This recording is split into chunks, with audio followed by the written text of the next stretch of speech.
अब जो हम पढ़ने जा रहे हैं वो पढ़ने जा रहे हैं इक्विपोटेंशियल सरफेस। बहुत इंपॉर्टेंट है, मतलब वेरी इंपॉर्टेंट, एग्जाम में आ जाता है इससे क्वेश्चन। थ्योरेटिकल है, मतलब थोड़ा बहुत इसमें न्यूमेरिकल है इजी लेवल की, लेकिन थ्योरी भी बहुत ज्यादा इंपॉर्टेंट है इसकी, है ना। इक्विपोटेंशियल सरफेस पढ़ेंगे, तो इसको देखते हैं बच्चों। इक्वी का मतलब क्या होता है? इक्वी, इक्वी मतलब मैंने आपको बताया था बराबर, है ना। और पोटेंशियल का मतलब, तो पोटेंशियल आप जानते हैं, तो बराबर पोटेंशियल, बराबर पोटेंशियल। तो वो सरफेस, इक्विपोटेंशियल सरफेस लिखा है ना, यानी कि वो सरफेस जिनका पोटेंशियल बराबर हो उसको हम इक्विपोटेंशियल सरफेस बोलते हैं। ठीक है, आसान भाषा में एकदम, वो सरफेस जिसका पोटेंशियल बराबर हो उसको इक्विपोटेंशियल सरफेस बोलते हैं। तो इसकी डेफिनेशन लिखेंगे, the surface in which electric potential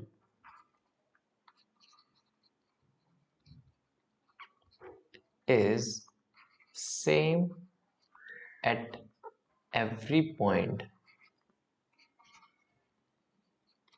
is known as equipotential surface। ठीक है, वो सरफेस जिसमें हर पॉइंट पर पोटेंशियल आपका बराबर हो उसको बोलते हैं इक्विपोटेंशियल सरफेस। राइट, तो इसके बारे में कुछ पॉइंट्स लिखते हैं, जैसे कि मान के चलिए, देखिए पहले ये आपका एक सरफेस है ना, ये एक सरफेस है।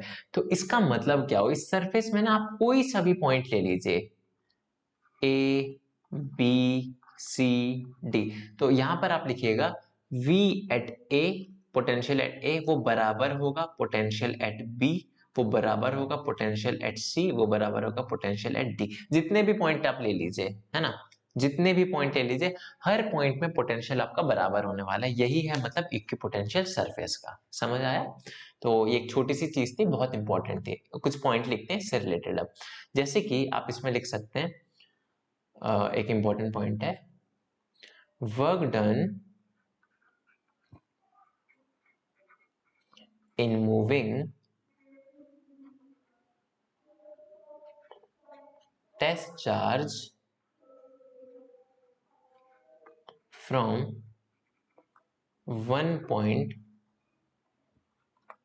to another in equipotential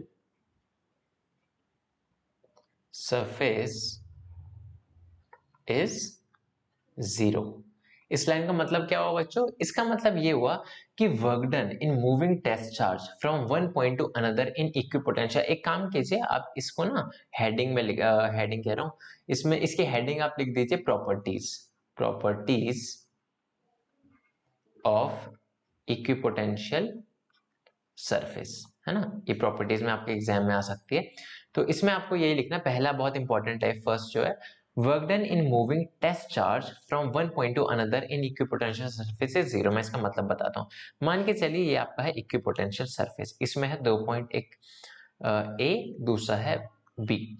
तो ये वाली जो मैंने लिखवाया है, ये कह रहा है कि work done in moving test charge from one point to another, एक पॉइंट से दूसरे पॉइंट पर जब आप कोई चार्ज लेके गए, क्यू चार्ज लेके गए, तो वर्क डन कितना होगा? जीरो होगा। इक्विपोटेंशियल सरफेस में जो वर्क डन होगा वो जीरो होगा। क्यों होगा, कैसे होगा, वो देखते हैं। ठीक है, देखिए ऐसा है कि वर्क डन का फॉर्मूला हमने क्या पढ़ा था, अभी मैंने लास्ट लेक्चर में बताया था।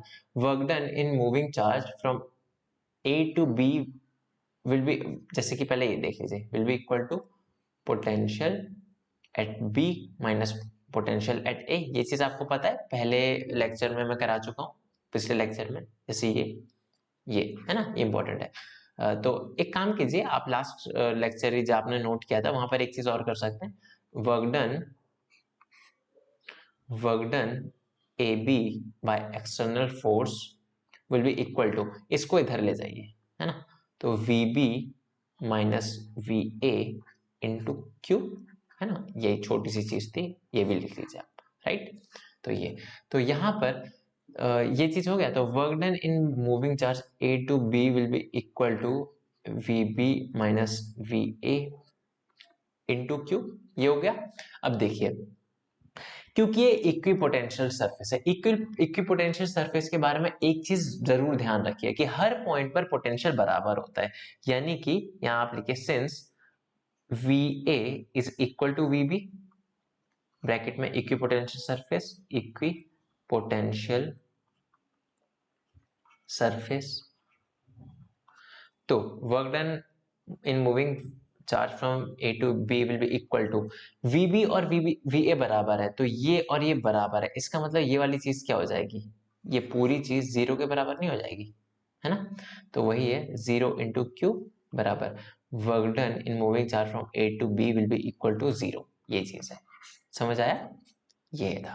तो यही हमने लिखा है, work done in moving test charge from one point to another in equipotential surface is 0। Okay, तो ये था, इसका प्रूफ था। पेपर में या फिर कोई भी आपको ऐसे भी बोल सकता है कि प्रूव दैट, इसको आप लिख भी दीजिए एक क्वेश्चन की तरह, मतलब कि नीचे लिखिए, ये जो आपने लिखा ना उसके नीचे लिखिएगा प्रूफ दैट, लिखिए मैं बोल रहा हूं, proof that work done in moving a charge in equipotential surface is 0।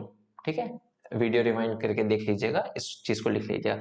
तो उसका जो आपका होगा ना डेरिवेशन, वो यही है जो हमने किया, आपको ऐसे ही डिराइव करना है। समझ आए, तो ये इंपॉर्टेंट पॉइंट था। तो एक चीज आपको पता पड़ेगी, इक्विपोटेंशियल सरफेस में आप कोई भी चार्ज मूव करेंगे, याद रहे, फिर से बता रहा हूं, इक्विपोटेंशियल सरफेस में कोई भी चार्ज आप मूव करेंगे तो कितना वर्क डन करना पड़ेगा, 0। वही चीज हमने अभी ड्राइव की। ओके, बाद में मैं मतलब अगर पूछूंगा आपसे तो आपको तुरंत क्लिक कर जाना चाहिए। अगर कहीं भी इक्विपोटेंशियल सरफेस, मैं आपको बता दूंगा इक्विपोटेंशियल सरफेस कैसे होता है, अभी मैं वो भी बताने जा रहा हूँ कि होते कैसे हैं। फिलहाल इक्विपोटेंशियल सरफेस में अगर कोई भी चार्ज मूव कर रहा हो तो कितना वर्क डन करना पड़ेगा आपको, 0, है ना, ये चीज थी। और एक पॉइंट लिख लेते हैं इसके बारे में, इसमें लिखेगा the equipotential surface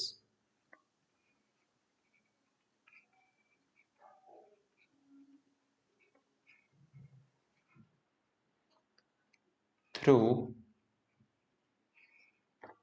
a point is normal to the electric field at that point। ठीक है, इसका मतलब ये हुआ कि इलेक्ट्रिक फील्ड हमेशा इक्विपोटेंशियल सरफेस के परपेंडिकुलर होती है, नॉर्मल होती है, नॉर्मल का मतलब परपेंडिकुलर होता है ना। यानी कि आपका इक्विपोटेंशियल सरफेस अगर ऐसा है कि लेट सपोज कैसे बना सकते हैं आप, ये आपने ऐसे बना दिया है ना, तो इलेक्ट्रिक फील्ड या फिर इलेक्ट्रिक फील्ड जो होगी हमेशा इसके परपेंडिकुलर होगी, है ना, ये हमेशा परपेंडिकुलर होगी। इलेक्ट्रिक फील्ड ये रहा इक्विपोटेंशियल सरफेस, यहां लिख दीजिए इक्वी पोटेंशियल सरफेस। तो electric field is always perpendicular to equi potential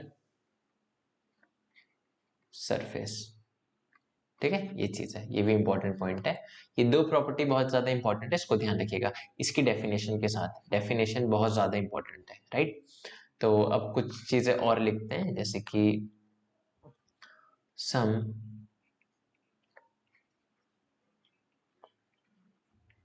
equipotential surface are, कुछ इक्विपोटेंशियल सरफेस ऐसे बना रखिए, देखिएगा एग्जाम में आ सकती है। ड्रॉ इक्विपोटेंशियल सरफेस फॉर, आगे बोलेगा for point charge, point charge. तो पॉइंट चार्ज के लिए कैसे बनेगी वो बताते हैं। देखिए, पॉइंट चार्ज आपको बीच में बनाना है ऐसे, और उसकी इक्विपोटेंशियल सरफेस कैसे बनेगी, ऐसे देखिए, एकदम स्फेरिकल, ठीक है, ऐसे।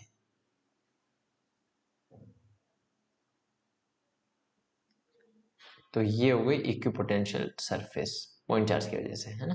तो ये हो गई, ये हमने जो सरफेस बनाया वो इक्विपोटेंशियल सरफेस ही है। इसमें इलेक्ट्रिक फील्ड कैसे होती है आपको पता है, इलेक्ट्रिक फील्ड ऐसे होती है,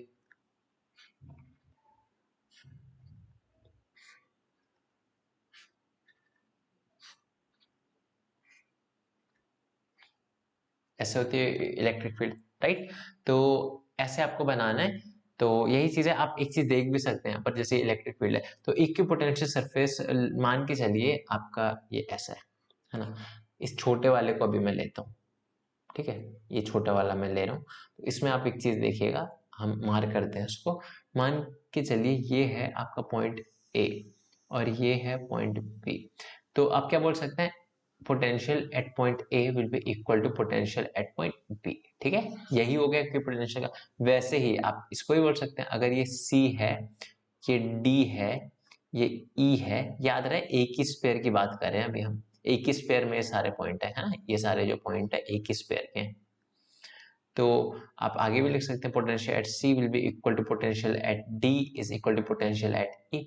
सिमिलरली किसी और स्पेयर के लिए भी बोल सकते हैं, मान के चलिए आपका स्पेयर ये है एफ, ये है एच, ये है आई। तो आप ऐसे भी बोल सकते हैं potential at point F will be equal to potential at point H equal to potential at point I, ठीक है, आपस में इक्वल होंगे। लेकिन जो ध्यान रखने वाली चीज है वो ये है कि इस स्पेयर में कोई सा भी पॉइंट आप ले लो, ये स्पेयर खुद में एक इक्विपोटेंशियल सरफेस है। ऐसा नहीं है कि ये वाला स्पेयर और ये वाला स्पेयर ये भी आपस में इक्विपोटेंशियल है, यानी कि potential at A will not be equal to potential at D, है ना। पोटेंशियल ए पर और पोटेंशियल डी पर नहीं होगा बराबर, वो अलग अलग स्पेयर में होगा, है ना। तो ये चीज है, आपको ये चीज आपका नॉलेज के लिए था और एग्जाम में भी आता है। एग्जाम में ऐसे करके आएगा, draw equipotential surface due two point charge. तो पॉइंट चार्ज की वजह से इक्विपोटेंशियल सरफेस आपका ऐसा बनेगा, ठीक है। और देखते हैं हम, सेकंड है equipotential surface due to for uniform electric field. अगर आपके पास इलेक्ट्रिक यूनिफॉर्म इलेक्ट्रिक फील्ड हो, मैंने बताया था इलेक्ट्रिक यूनिफॉर्म इलेक्ट्रिक फील्ड कैसे होती है। यूनिफॉर्म इलेक्ट्रिक फील्ड आपका ऐसे होती है कुछ, ये आपका यूनिफॉर्म इलेक्ट्रिक फील्ड है। तो इसकी वजह से कैसे बनेगा वो हम बनाते हैं। देखिए इसकी वजह से कुछ ऐसे बनेगा, मान के चलिए आपका स्पेस में कुछ इस टाइप की इलेक्ट्रिक फील्ड है। तो इसकी वजह से जो आपका ये बनेगा ना, मैं इधर बना रहा हूँ, पोटेंशियल इक्विपोटेंशियल सरफेस आपके कुछ ऐसे होंगे, ये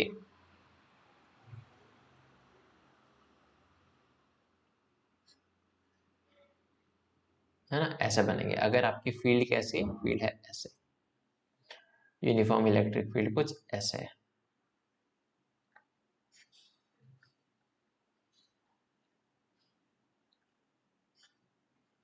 राइट, कुछ ऐसे, ठीक है।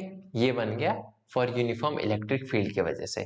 तो इसमें भी आप कोई भी पॉइंट ले लीजिए, पॉइंट ए, पॉइंट बी, तो potential at point A will be equal to potential at point B, है ना। और यहाँ सी ले लीजिए, यहाँ डी ले लीजिए, तो potential at point C will be equal to potential at point, है ना। तो ये था आपका। तो ऐसे करके आपको इक्विपोटेंशियल सरफेस बनाना है। और भी कुछ कुछ तरह के, उसको हम नेक्स्ट क्लास में करेंगे। इस क्लास में मतलब ये जो भी चीज की इंपॉर्टेंट है सारी की सारी एग्जामिनेशन पॉइंट ऑफ व्यू से, उसको ध्यान में रखिएगा, ठीक। तो आज के लिए इतना ही करते हैं। Thank you so much.